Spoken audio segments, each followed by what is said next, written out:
प्रणाम। हम पढ़ रहे हैं जन्म शताब्दी पुस्तक माला 16 बोया काटा का अकाट्य सिद्धांत। बहुत ही खूबसूरत प्रवचन है ये गुरुदेव का। और इसमें गुरुदेव बता रहे हैं कि दादा गुरुदेव जब उनके जीवन में प्रकट हुए तो उनको क्या क्या खजाने मिले। और पिछले स्वाध्याय में गुरुदेव ने हमें 2 महत्वपूर्ण बातें समझाई जो दादा गुरुदेव ने उन्हें दी थी। अब तक के जो 2 स्वाध्याय हैं, एक पहली चीज़ क्या थी जो गुरुदेव को दादा गुरुदेव ने बताई थी, वो थी बोया काटा का सिद्धांत कि जो चाहिए वो परमात्मा के खेत में बो दो।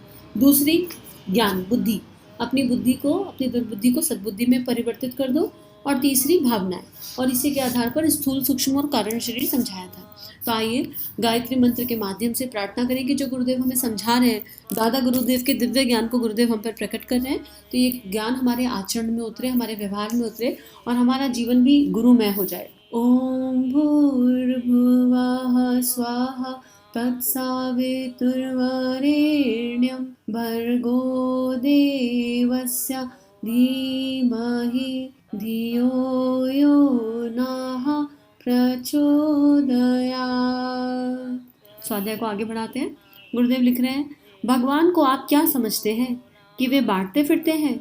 बांटते तो हैं, पर उससे पहले वे मांगते हैं। भगवान की इच्छा मांगने की है। भगवान शबरी के दरवाजे पर गए थे और उसने कहा था कि हम तो भूखे हैं, कुछ खाने को हो तो ले आओ। शबरी के पास बेर थे, सो उन्होंने लाकर दे दिए और कहा हमारे पास यही है, आप यही खा लीजिए। केवट के पास भगवान गए थे और कहा था भाई साहब हमको तैरना नहीं आता, मेहरबानी करके हमको लक्ष्मण जी को और सीता जी को पार निकाल दीजिए। केवट ने निकाल दिया। भगवान मांगते हैं। वे सुग्रीव के पास भी गए थे और कहा था कि हमारी सीता जी को कोई चुरा ले गया है, उनका पता लगाने के लिए आप अपनी सेना हमको दे दें और हमें कुछ ऐसा इंतजाम कर दें जिससे हमारी धर्मपत्नी हमें मिल जाए तो बड़ी मेहरबानी होगी। सुग्रीव ने वही किया, अपना सर्वस्व दे दिया उनको। हनुमान जी का भी यही हुआ। हनुमान जी से भी वे मांगते फिरे कि हमारा भाई बीमार हो गया है, घायल हो गया है, उसके लिए आप दवाई ले आइए, सीता जी को संदेश पहुंचा दीजिए, लंका से उनकी खबर ले आइए। राजा बलि की कहानी मालूम है ना आपको। वे बलि के पास गए थे और कहा था कि जो कुछ भी तुम्हारे पास है हमको दे दो। बलि ने कहा क्या है हमारे पास? तब उन्होंने कहा था कि तुम्हारे पास जमीन है, उसमें से 3.5 कदम हमको दे दो। नाप लिया भगवान ने और जो कुछ भी माल टाल था सारा छीन लिया। तो गुरुदेव इसमें समझा रहे हैं क्या कि भगवान देते हैं और छप्पर फाड़ के देते हैं, लेकिन पहले वो मांगते हैं। तो इसके मूल में अगर जाने की कोशिश करें, जब आत्मा का जन्म होता है, जब हम पहली बार आए, भगवान के मन में जब इच्छा उत्पन्न हुई कि मुझे मनुष्य को बनाना है, तो वो इच्छा के पीछे का भाव क्या था भगवान का कि मेरी पृथ्वी, ये जो पृथ्वी वसुंधरा प्लैनेट बन गया, इसको और सुंदर बनाना है। तो वहां पर भी हमने भगवान ने हमसे क्या अपेक्षा की थी? वो मांगा ही था ना। क्या अपेक्षा की थी कि मैं तुमको बहुत सारी शक्ति दे रहा हूँ, तुम मेरा ही एक मिनी स्वरूप हो। मेरे अगर तुम जाग गए तो तुम्हारे अंदर ब्रह्म है, तुम्हारे अंदर ही वो ब्रह्मा विष्णु महेश की सारी शक्ति, सारी पावर्स हैं। नीचे जाके तो मैं तुमको इंद्रियां दे रहा हूँ, 11 इंद्री, सब कुछ, सारा खजाना दे रहा हूँ। बस इसको श्रेष्ठ कर्मों में लगाना और मेरी पृथ्वी वसुधा को, जो प्लैनेट इतना बना है, इसको अपना मान के सुंदर बना देना। तो वहां पे भी मांगा था, लेकिन हमारी स्मृति भंग हो गई। हम जन्मांतर के चक्कर में फंस गए। आए तो थे इन इंद्रियों का सदुपयोग करने, कर बैठे दुरुपयोग, उल्टे काम। जीभ को खाना चाहिए और बोलना चाहिए, कानों को रस चाहिए तो कुछ भी सुन रहे हैं, आंखों से कुछ भी देख रहे हैं। जो भी श्रेष्ठ कर्म करने लायक थे वो करना भूल गए और टेम्परेरी चीज़ों में फंस गए, जैसे वो कल के स्वाध्याय में स्टोरी आ रही थी। तो अब यहाँ एग्जाम्पल दे रहे हैं गुरुदेव अलग अलग कि भगवान ने जिन लोगों के भी नाम आज हम सुनते हैं कि वो अमर हो गए, चाहे वो केवट थे, चाहे वो माँ शबरी थी, चाहे वो हनुमान बाबा रहे, जो अमर हैं, जिनके नाम अमर हैं और जिनके हम उदाहरण देते हैं भक्ति शिरोमणियों के नाम पर, उन्होंने पहले भगवान को अपना सर्वस्व दे दिया। अपना सर्वस्व मतलब अपना अहंकार, अपना अस्तित्व दे दिया कि हम है ही नहीं, बस आप ही आप हो सब कुछ। और जब वो दे दिया तो उसके बाद क्या हुआ? उसके बाद वो युगों तक याद रखे जा रहे हैं। तो यही बात यहाँ गुरुदेव हमें एग्जाम्पल से समझा रहे हैं। और एग्जाम्पल गुरुदेव आगे दे रहे हैं। गोपियों से बड़ी मोहब्बत थी उनकी। उनसे कहा तुम्हारा दही और मक्खन कहाँ रखा है? गोपियाँ समझती थी कि वे भगवान हैं तो सोने चांदी के जेवर लाए होंगे, कोई उपहार लाए होंगे, पर वे तो कुछ नहीं लाए। उल्टे उन्होंने तो जो मक्खन घी दही जमा हुआ था वह भी छीन लिया। कर्ण जब घायल पड़े हुए थे तब अर्जुन को लेकर भगवान उनके मैदान में जा पहुंचे और कहा अरे कर्ण, हमने सुना था कि तुम्हारे दरवाजे पर से कोई आदमी खाली नहीं जाता। हम तो कुछ मांगने आए हैं, पर तुम कुछ देने की हालत में मालूम पड़ते नहीं। कर्ण ने कहा नहीं महाराज, ऐसा मत कीजिए। खाली हाथ मत जाइए। मेरे दांतों में सोना लगा हुआ है जिसे उखाड़ करके मैं अभी आपको दिए देता हूँ। उन्होंने एक पत्थर का टुकड़ा लिया और अपने दोनों दांत तोड़कर एक अर्जुन के हाथ पर और एक श्री कृष्ण के हाथ पर रख दिया। अब कर्ण को दानवीर कर्ण कहा जाता है। आज भी दानवीर, अगर कहीं दान की बात आती है तो कर्ण का नाम है। क्यों? क्योंकि उन्होंने अपना सर्वस्व दे दिया। उस स्थिति में भी वो देने की इच्छा प्रबल थी। तो देने का भाव बहुत सर्वोपरि भाव है हमारे। अभी तो हम लोग बटोरना चाहते हैं हर जगह से, जहां से जो मिल जाए संग्रह कर लो। क्या होगा उस संग्रह का? खाली हाथ आए थे, खाली हाथ जाना है। जितना मर्जी संग्रह कर ले, कोई फायदा नहीं होगा। लेकिन देने का भाव जागृत हो जाए तो जीवन कृपापूर्ण हो जाता है। जीवन कितना खूबसूरत हो सकता है, इसका अंदाजा हम लोग अभी लगा नहीं सकते हैं। तो आगे लिख रहे हैं, इसी तरह सुदामा जी की कहानी है। सुदामा जी की पत्नी ने उनको इसलिए भेजा था कि श्री कृष्ण उनके मित्र हैं और वे उनसे कुछ मांग कर ले आए तो गुजारा चले। सुदामा जी गए तो इसी ख्याल से थे, लेकिन भगवान ने उनसे पूछ लिया कि क्या लाए हो या कुछ मांगने आए हो? हमारे दरवाजे पर मांगने वाले तो भिखारी आते हैं, पर तुम क्या लाए हो, पहले ये बताओ। देखा, सुदामा जी के बगल में चावल की पोटली दबी थी। उस पोटली को भगवान ने उनसे मांग लिया और उस चावल को स्वयं खाया तथा अपने परिवार को खिलाया। जो कुछ भी सुदामा जी के पास था सब खाली कर दिया।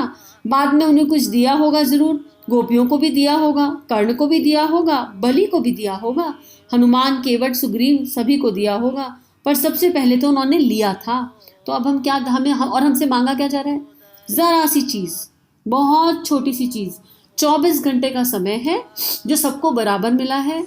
उस 24 घंटे के समय में से भगवान कह रहे हैं कि बस 24 मिनट तो तुम उपासना में लगा दो। उपासना मतलब परमात्मा के पास बैठना, तीनों शरीरों से एकजुट होकर बिल्कुल दिल से, अंतरात्मा से जप करना। उसके बाद साधना, कोई भी कर्म करो तो अपना मूल भाव देख लो, अलर्ट, चौकीदार बन जाओ। कोई लोअर थॉट, कोई नेगेटिव थॉट, किसी के प्रति कोई अनुचित विचार प्रवेश करने ना पाए अंदर। और तीसरा, अपनी भावनाओं को शुद्ध और पवित्र कर लो। फिर समय दान, कितना समय? 2 घंटे रोज नहीं दे सकते हो, 1 घंटा रोज नहीं दे सकते हो, 2 हफ्ते रोज।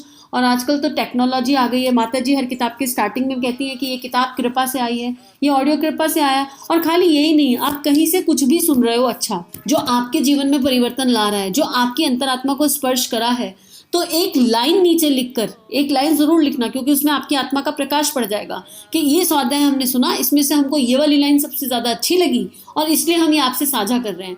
फॉरवर्ड मैसेज की तरह फॉरवर्ड करेंगे तो असर नहीं पड़ेगा, लेकिन जब हम अपने एफर्ट उसमें डालेंगे, अपनी आत्मा का प्रकाश उसमें मिला देंगे, अपनी भावनाएं उसमें मिला देंगे, तो वो एक स्वाध्याय पता नहीं कितनों के जीवन में परिवर्तन कर देगा। तो भगवान हमसे मांग क्या रहे हैं? गुरुदेव ने हमसे मांगा क्या? हमारे गुरु ने, मेरे विचारों को जन जन तक पहुंचाओ, जितना ज्यादा पहुंचा सकते हो पहुंचाओ। तो अब ये हमारे ऊपर है कि हम क्या ये देने को तैयार हैं। हम मांगने तो सब कुछ बैठ जाते हैं, हमारे जीवन में ये कष्ट है, हमारे जीवन में वो परेशानी है, दुनिया भर का हमारे पास है कहने के लिए, राइट, वो सब हम मांगने बैठ जाते हैं। लेकिन कभी देने की बात सोची? तो आज विचार कर लेते हैं। आगे लिख रहे हैं, भगवान जब कभी आते हैं तब मांगते हुए आते हैं। भगवान के साक्षात्कार जब कभी आपको होंगे तब यही मानकर चलना कि वह आपसे मांगते हुए आएंगे।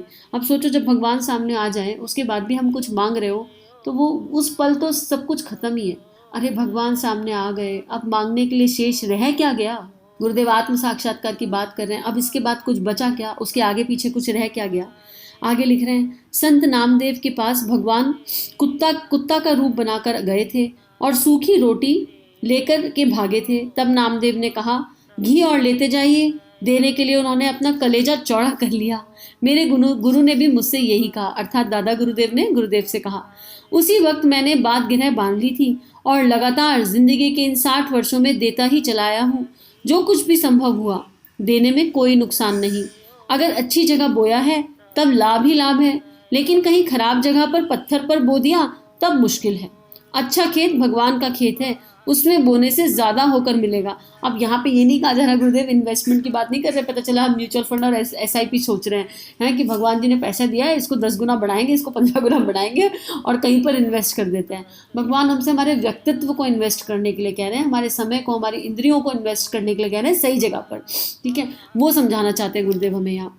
और इन्वेस्टमेंट के पीछे का मूल भाव श्रेष्ठ होना चाहिए, अहंकार नहीं होना चाहिए, नेम एंड फेम की चाह नहीं होनी चाहिए, प्रोत्साहन, झूठे प्रोत्साहन के पीछे प्रशंसा नहीं होनी चाहिए कि लोग तारीफ करेंगे, प्रशंसा करेंगे, ये सब मूल भाव नहीं होना चाहिए। तो अपने रूट इमोशन को, रूट फीलिंग को किसी कर्म के पीछे की चेक करना हर क्षण हर पल कर्म करने से पहले बड़ा आवश्यक है। और ये सब कुछ माइक्रो सेकंड में हो जाता है, इसमें ऐसा नहीं कि बहुत समय लगने वाला है। माइक्रो सेकंड साधना की शक्ति के साथ, उपासना की शक्ति के साथ और गुरु की कृपा के साथ माइक्रो सेकंड में सब घटित होने लगता है। अब आगे लिख रहे हैं, आपने देखा होगा कि बादल समुद्र से लेते हैं और वर्षा कर जाते हैं, पर क्या वे खाली हाथ रह जाते हैं? नहीं, समुद्र उन्हें दोबारा देता है। शरीर का चक्र भी इसी तरह का है। हाथ कमाता है, मुंह को देता है, मुंह पेट में पहुंचा देता है, वह खून बन जाता है। हाथ खाली रहा क्या? नहीं, हाथ के पास फिर दोबारा मांस के रूप में, रक्त के रूप में, हड्डियों के रूप में, स्फूर्ति के रूप में वह नई ताकत आ जाती है जो उसने कमाई। दुनिया का चक्र ऐसा ही है। हम किसी को जो कुछ देते हैं वह घूम फिरकर हमारे पास फिर से आ जाता है। वृक्ष अपने फल, फूल, पत्ते सभी कुछ बांटता है और भगवान उसको दोबारा देते रहते हैं। भेड़ अपनी ऊन बांटती है, काटने के थोड़े दिन बाद ही शरीर पर जो की तो ऊन आ जाती है। तो आज का स्वाध्याय यही समाप्त करेंगे। अब हम ये सोच लें, एक विचार कर लें कि इसका मतलब जो बोएंगे वो पाएंगे। तो अपने जीवन में सबसे ज्यादा ऐसी कौन सी चीज है जो हम ढूंढ रहे हैं? आप अपने जीवन में सम्मान ढूंढ रहे हो, सम्मान देना शुरू कर दो। प्रेम ढूंढ रहे हो, प्रेम देना शुरू कर दो। करुणा संवेदना ढूंढ रहे हो, करुणा संवेदना देना शुरू कर दो। अगर यहाँ तक कि अगर आप रुपया पैसा भी ढूंढ रहे हो तो मूल भाव में श्रेष्ठ उद्देश्य के साथ निष्काम भाव से दान करना शुरू कर दो। और दान केवल पैसे का नहीं होता, प्रतिभा का भी होता है, दान भाव का भी होता है। मदर अर्थ के लिए रोज जप करो, 15 मिनट रोज रात को सोने से पहले, सुबह उठते के साथ ही जो चाहिए वो देना शुरू करो। और देते टाइम डेट मत नोट करना कि अरे हम तो 10 दिन से दे रहे हैं, हम तो 40 दिन से दे रहे हैं, हम तो 4 महीने से दे रहे हैं, हमको तो कुछ मिला ही नहीं। देते टाइम डेट नोट नहीं की जाती। दिया जाता है निष्काम भाव से, दिया जाता है बिना फल की इच्छा से। बस ये तो मेरे पास है, इतना तो मैं उस परमात्मा के लिए कर सकता हूँ। अरे हमें जन्म मिल गया, हमें मनुष्य योनि मिल गई, ये क्या कम है उस भगवान से? इतना कुछ तो मिल गया, तो उसके रिवर्ट में हम इतना तो मिनिमम कर ही सकते हैं। तो आज इसी भाव के साथ स्वाध्याय समाप्त करते हैं। हम सभी का जीवन गुरु तत्व के सूक्ष्म संरक्षण में, उनके अनंत अनन्य प्रेम में मंगलमय है। सभी को प्रणाम। हमारे YouTube चैनल को सब्सक्राइब कीजिए और बेल आइकन पर क्लिक कीजिए ताकि आने वाली सभी वीडियो की नोटिफिकेशन आपको मिलती रहे। आप सभी को बहुत बहुत थैंक यू।